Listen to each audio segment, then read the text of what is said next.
What's up, everybody? Matt Dawkins here with Dawkins Media Company, and today we're sharing 5 tips for social media marketing.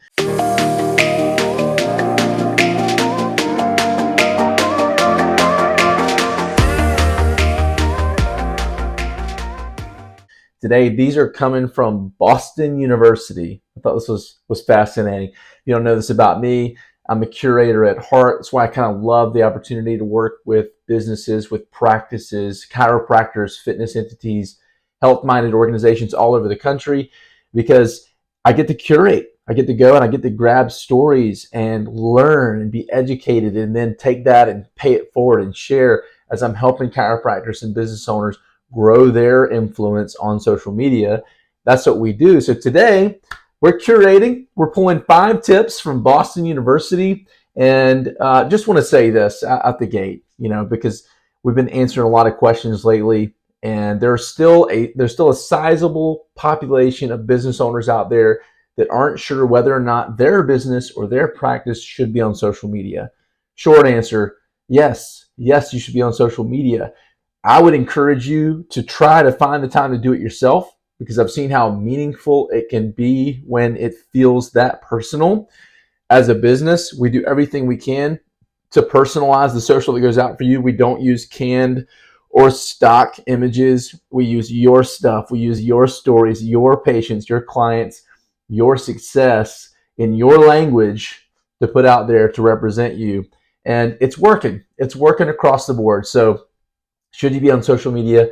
Yeah. So if you're here to learn and you like videos like this, and you'd love maybe even to be able to pull content like this a few times a week, that's about how often we're producing content, then like this video, subscribe to our channel, get involved in the learning process.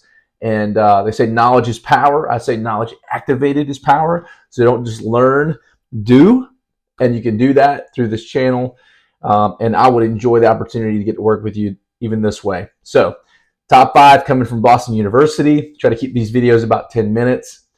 Tip number 1, and I think this is sort of born for me out of a frustration that I have seen in my own personal production of social, but then also as I look around and I see other folks and the way that they sort of attack this, is people go into social media without a strategy. Right? You're just saying, well, if it's coming from me and I'm posting every day, at least people know that we exist. Well, if that is the baseline for you, I want to encourage you to raise the bar. Raise the bar a little bit, have a little bit more integrity in the way that you share, because I'm sure in your business or your practice, it's not just enough for patients to show up. You want to see their lives change. You want to see your clients and customers impacted by what you do, impacted positively. You don't want them walking out of your brick and mortar thinking to themselves, just another day, or it was so-so, or not encouraged to go and tell somebody about it. You want the wow factor, the wow experience. Well, the number one way you do that on social media is having a strategy. Having a strategy, just being intentional about what you do. This is number 1 on Boston University's list. They say create a strategy. All right, questions that you can ask in putting this strategy together. All right, number 1, why am I using this platform? Who is my target audience is number 2. What brand message am I trying to push? What content works best for this platform? Do a little digging, right? How can I make my content unique, and the way that I post differentiate my business or my practice over another? That's important. You can do that through color schemes. You can do that through the nature of imagery, videos that has come from your practice, not just one that you pulled from the interwebs, right? Just a stock picture of some random doc adjusting some random patient, but you adjusting your patient, right? These are ways that you can stand out. What is your color scheme, right? Do you have a design palette? Do you have a font or a structure about your posts that you want, that you desire? I think that's what's going to help you stand out and differentiate yourself. But even within that, you're not just posting just to post. You have a strategy. So it sounds like a lot of questions, but the truth is, it's just being intentional and thinking about the week or the month, not just the day. That's what we do with Dawkins Media Company. Number 2, be consistent, right? You want to get traction. You want to play into the algorithms, the sophisticated equation that no one knows what it is. We do know for a fact that a way to increase your engagement is by being consistent. That's why at Dawkins Media Company, we do 4 things. We grab content, we post every day, we treat every post like an ad, and we grow your influence on social media. Those are the 4 things that Dawkins Media Company does. Those are the 4 things that you can do for yourself. You got to be consistent. That's number 2. All right. So consistent with your brand image, your brand message, your posting frequency, and your hashtags. Be consistent in the way that people can find you, right? All right, number 3, create engaging and interesting content. All right, 2 keywords there, engaging and interesting. All right. How do you know if it's going to be engaging or interesting? Well, number 1, it goes back to knowing your target audience. Who is the person? And it's okay for you to get in the weeds here. Is it a mom? Is it a dad, a husband, a business owner? Are they rich? Are they poor? Are they homeless? Are they sentimental? Are they a sports fan? Are they an athlete? What do you know about your target audience? And the more specific you can be in the target audience and the way that you put your content together, the more confident you can be in whether or not it's going to be engaging, or what was the other word? Interesting, right? Because the truth is, the things that you put out there will never be engaging and interesting to everybody. But who do you want to be a hero to? Who do you want eating up your content? It's okay if the wrong people aren't, as long as the right people are. So you have your target audience in mind, then you can appeal to that target audience in creating engaging and interesting content through social media. All right. So they give a couple things, sort of topics that you can focus on, right? Be current, know what's going on in the world, right? Newsworthiness is a word that was used here. Anything that's considered newsworthy is a good idea to generate content around, right?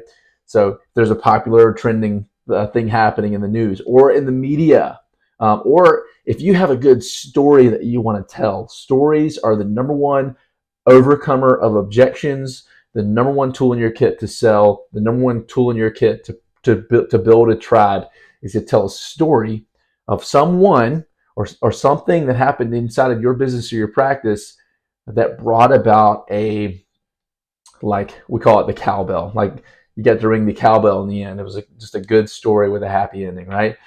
And then any trends. This is where if you are a consumer of content on any one platform, you can kind of get a sense of what's trending, because you see it over and over again. Those can be helpful things to play into for engaging and interesting content. All right. Number 4 is engagement. All right. I want to read this. Engaging with your followers is important in building a community and feeling more personable. All right. So I want to say this with engagement. You hopefully you're creating engaging content, but hopefully you are also engaging other people. I think it was Jeff Henderson who said in his book 4, written by the 4 Company, written by Jeff Henderson. Here's the idea: is if you want people to be raving fans of your brand, why don't you first be raving fans of theirs, of their life, whatever's going on in their life? Hopefully, as fans are following you, you're following them back. You're taking a little bit of time every day to see what's going on in their life, to engage in their content, and it always comes back. It always comes back. So when we talk about engagement, it's how well are you engaging their content? There you go. And number 5, track and analyze metrics. Don't be the emperor with no clothes on. Don't be the guy who thinks everything he's putting out there is good and nothing is landing. How do you know if it's landing? Well, the numbers don't lie. If no one is liking your posts, if no one is commenting on your posts, no one's sharing your posts, and your following isn't increasing, something's broken and you need to fix it. Maybe it's going to take a little bit of consistency before you can truly look at that data.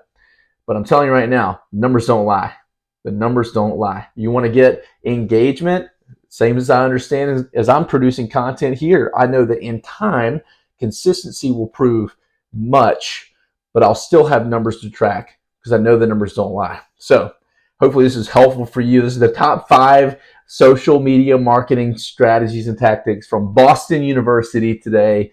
If there's another question we can answer for you guys, feel free to email caffeine@dawkinsmediaco.com and submit your question. We can answer it right here, either in a short or in a long form podcast, episode like this. But this has been fun for me, hopefully fun for you. Don't forget to like and subscribe, and we'll see you on the next episode.